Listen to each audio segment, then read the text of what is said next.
Hey, welcome to another edition of Blue Jay Banner. Today, I'm Jim Kruger, and today we're going to start a series of where we catch up with former Jays assistants who have done very, very well after leaving Creighton, and we're going to kick it off today with the head basketball coach at Oklahoma State University, Steve Lutz. Coach, how you doing, man?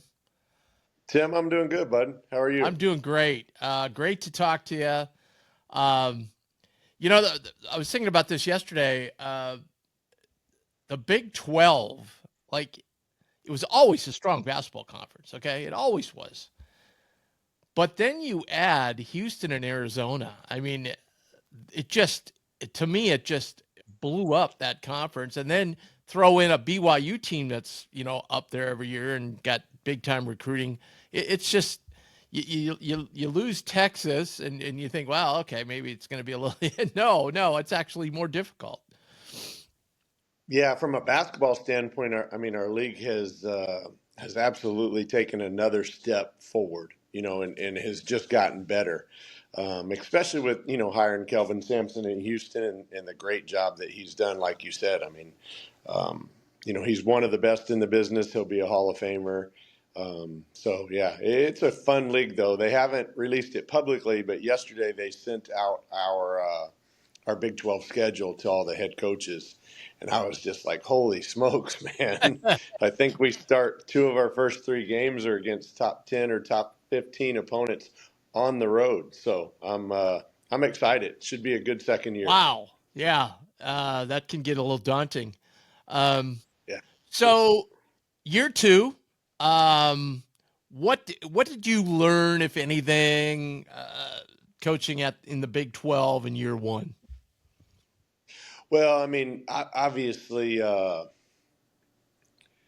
going from low major to mid major to high major and being in the Big 12, the talent adjustment is unbelievable. But it's not like I had not been at places before where you had to have really, really good players, right? Obviously we had great players at Creighton and we had great players at Purdue. So I knew what you needed. The problem was I got the job so late, it was hard to get them.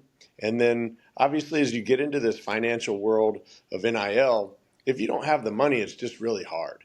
So the biggest thing I took away from last year was if you're not going to have equal or comparable talent, man, you better have some guys that can shoot, can pass, and are tough. Because in this league, if you turn the ball over, you can't manufacture enough points unless you're just gifted offensively. And so last year, our team, we scored well in transition. We scored well at the free throw line. We were, 14 in pace of play in all of college basketball. We were top 20 in getting to the free throw line, but where could we score outside of that? So we really addressed some of that in terms of offensive talent last year in the portal. Yeah, in your league, not only turnovers, but I think of Iowa State and Houston; those are pick sixes. You turn that baby over. Yeah, for sure.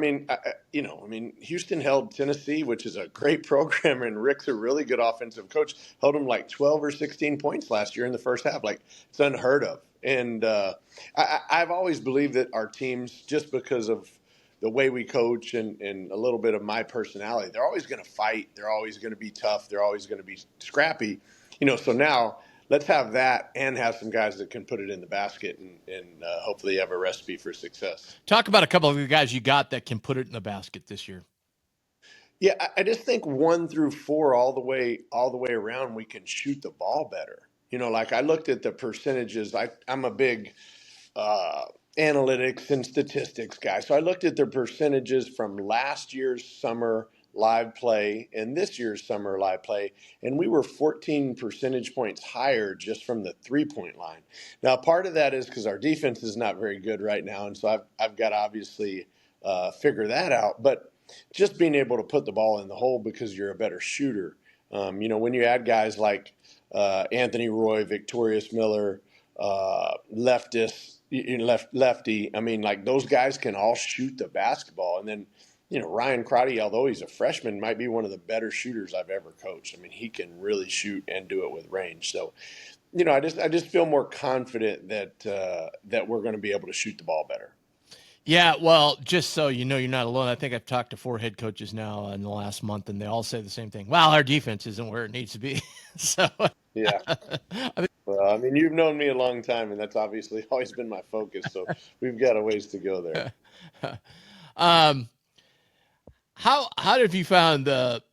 Do you feel you have the guys interior wise to play in a Big 12? Yeah, yeah. You know what? I don't have extreme length, and I don't have somebody to erase mistakes at the rim. I don't think, and that's a little bit troublesome. But I have girth. I have a lot bigger bodies this year, and more of them. Last year we were a little thin, after Abu. This year I've got 3 of them that I can roll out. Now, with that being said, a couple of them are hurt right now, but I feel confident by the time the season rolls around, especially by the Big 12 season, they'll be ready. Yeah. Uh, Talk about your non-conference schedule. I know a little bit about it, but talk just who you got on the schedule and what you're looking forward to. Okay. At the end of the day, I felt like in year one, you're walking into a situation where Coach Boynton pretty much had a lot of the Yeah. schedule done. And you're walking into year two where you get to create your own schedule, I should say. And our goal, obviously, is to schedule so that we can go to the NCAA tournament. You're going to have 18 Big 12 games, which is going to get you at least probably 16 quad one, maybe quad one, quad two games, right? So you don't need a ton there. But obviously, with talking to people in the industry such as yourself, and we decided that you needed at least 5 quad one, quad two games, and so we scheduled Northwestern in a neutral site in Chicago at the Bulls Arena. We've got Grand Canyon in the Phoenix Suns Arena, again neutral site. We've got Texas A&M coming here. We've got South Florida here, and then we've got Oklahoma in Oklahoma City at the Paycom, which is the Thunder's arena. So again, you got 3 neutral site games, 2 home games, which are both going to be quad one and quad two. So you're giving yourself 5 opportunities there. Now that gives you probably 20, 21, 22, maybe even 23 quad one, quad two opportunities. So if you can win those or win a lot of those, you're going to put yourself in a position to have a nice seeding come NCAA tournament time. Yeah, I mean, I think it's changed a little bit. Like it used to be the end all be all. Man, you better have played a strong non-conference. But over the last 5 years, the committee has kind of, I wouldn't say devalued it, but just hasn't put a strong emphasis on it. And there's teams in your league, and I think Iowa State jumps out at me is that they've gone to that model too. Like, hey, we're playing so many top 10, 15 games in our conference that we don't need this wide girth of non-conference games. And I think as long as you play a schedule competitive enough to get your team ready for the conference, I think that's probably the model to go by.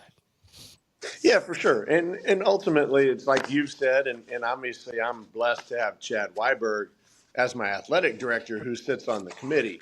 Ultimately, you got to win those games, right? Right. And if you win those games, you're gonna. It doesn't matter, right? You've got to put yourself. You've got to win and put yourself in a position to get there. So I think we've done that. We've certainly been more calculated with our scheduling this year. You certainly go on the road in the conference and play at some just classic places. Like 1, 2, 3, kind of rank degree of difficulty. Yeah, you know what? I haven't ran the gamut yet. Like I haven't been to Hilton Coliseum yet, but I would say just based upon last year, going to Kansas, going to BYU, those are the 2 that just really stuck out to me. I mean, both great venues, both great fan bases. And then, like, we also went to Texas Tech. Texas Tech was really hard to win at, So I think, outside of, oh shoot, man, it probably if you start ranking the top 10, 15 arenas in the country, those 2 are gonna, 2 or 3 are gonna fit right in there. Well, yeah, and Hilton, obviously. I mean, Hilton on any night. I think Texas Tech, it depends. It's kind of like Oklahoma was, like if it was a weeknight, the crowd's down a little bit versus a weekend, things like that. But yeah. You got BYU 24,000. Did you have a problem with the altitude at all? We did a swing and we did Utah first, and I thought that the altitude messed with us a little bit on the game one. But by the time we got to BYU, we'd been out there 4 or 5 days. Yeah. I don't think that it really affected us. But yeah, our players certainly, I don't want to say complain, but it affected them in game one at Utah. But we got our butts beat. That wasn't why we lost. It wasn't the altitude. We just weren't ready to play. 24,000 at BYU probably is more of an effect than the altitude. Yeah, for sure. And you got Arizona. You didn't go to Arizona last year, did you? No, but I played at Arizona when I was at A&M Sure. Corpus, and Tommy beat us by about 40 when I was at Corpus. So, yeah, we're going to make the Arizona State swing this year. Oh, Hopefully, I don't remember exactly what the Big 12 schedule was, but I think that we're gonna play them, back to back on a swing. So, which would be great. Oh, I know somebody will come and see you at Arizona State. Yeah, me too. Me too. I got tickets for him. All right. So going back to your time at Creighton, like so forth, what are one or two things that you really took away from Mac that you've kind of taken as you've moved on in your career? Yeah, I think though we got to talk a little bit about what you take from Creighton. I mean, what an unbelievable place. I mean, the support that I mean, it's because it's not we have 25,000 students on campus here. You don't have that at Creighton, right? Right. Yet to still have the support that you do at the what's it called now? CHI Health. Yeah, there you go. Yeah, CHI Health Arena is unbelievable. I just saw something the other day. It was either number 2 or 3 arena in the country based upon all the metrics last year. But I mean, it's unbelievable. And you got to give, Bruce Rasmussen and Dane Altman and all those guys credit for building that. You don't have that everywhere, and it's year in and year out. And then, you've had Greg and Coach has done an unbelievable job of just continuing to build the brand and taking it to a new level because you're in the Big East. It's a national brand that people love and respect. So, Yeah. I mean, it obviously was one of my, you know this, you know me well enough, one of my favorite places to live. Some of our best friends are still there. And just the university itself and the values and those sorts of things, me being Catholic, it was a great place for my family and I. But just talking about Mac, I mean, number one, you just learn the consummate pro. I mean, he treats everyone with respect. He's always accessible. He never meets a stranger. He's constantly building the brand of Creighton basketball just through his actions and the way he treats people. So that was a huge thing for me. I had come from SMU right before then, and it was a little bit different environment. It was a little more corporate. And then coach is more about the family and, have everybody invested. But, I think everybody says it, and it's true. I mean, Greg's one of the best offensive minds in college basketball. He finds a way to figure it out, to add a wrinkle here or there to put his most talented players in positions to be successful. Yeah, now that we got Coach Huss, kind of the coach in waiting here at Creighton, I talked to him the other day. He's like, yeah, he's forgotten more than I know. And, he'll draw up something he thought of 20 years ago that'll work and so forth. But he talked about listening and he goes, yeah, that's the great thing about Mac. He listens to me. Do you remember the times like he listened to you when you got ideas and where you kind of like, well, okay, he's taking what I'm giving here. Yeah, for sure. Yeah, coach listens, and now defensively, sometimes he didn't want to listen because I wanted more defensive practice than he did. But we had Doug McDermott, so Doug's philosophy was if I get 30 and he gets 20, we're going to win by 10. And Gibbs had the same philosophy. So you start having those guys in your program.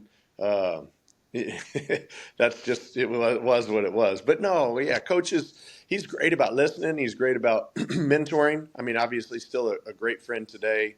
And when I need advice on how to handle something with my athletic director or the president, or just hey, how do you take advantage of the hard hedge in the middle of the floor, whatever. I mean, he's always been a great sounding board for that. Yeah, and you mentioned earlier kind of culture, and I've noticed that this year when they're bringing in an influx of new players, once you get the culture there, they kind of absorb it and get into it very quickly. If you don't have it, then that's when the problem when you bring the new players in, right?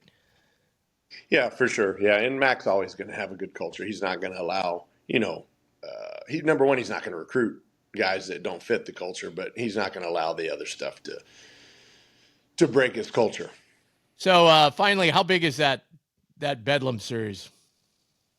People love it. People love it, and I love it too. I mean, anytime it's just like Creighton in Nebraska. When we were at Creighton, we never lost to Nebraska the entire time I was there, right? And when I was at Purdue, we never lost to Indiana. Like, to me, that's a big deal. Oh.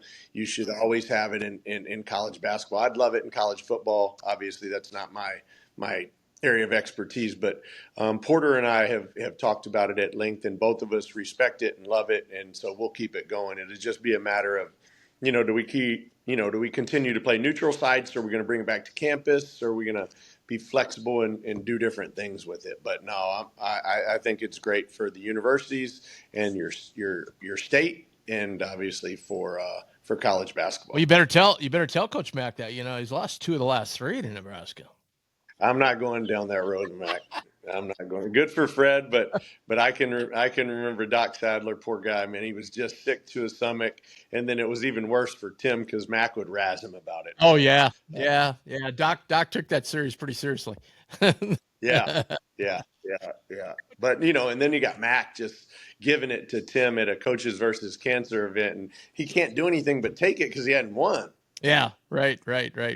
But good for Fred and good for the state. I mean, obviously, I know that basketball is big in that state, and there's a lot of blue there, a lot of blue in the stands at those games. I've been present when Mac has got the needle out with Tim Miles on the text chain. It's pretty funny.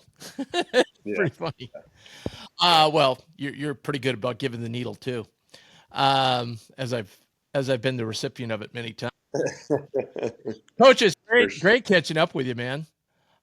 Yeah, you too, Tim. And as you get practice ratcheted up, let's go get him this year.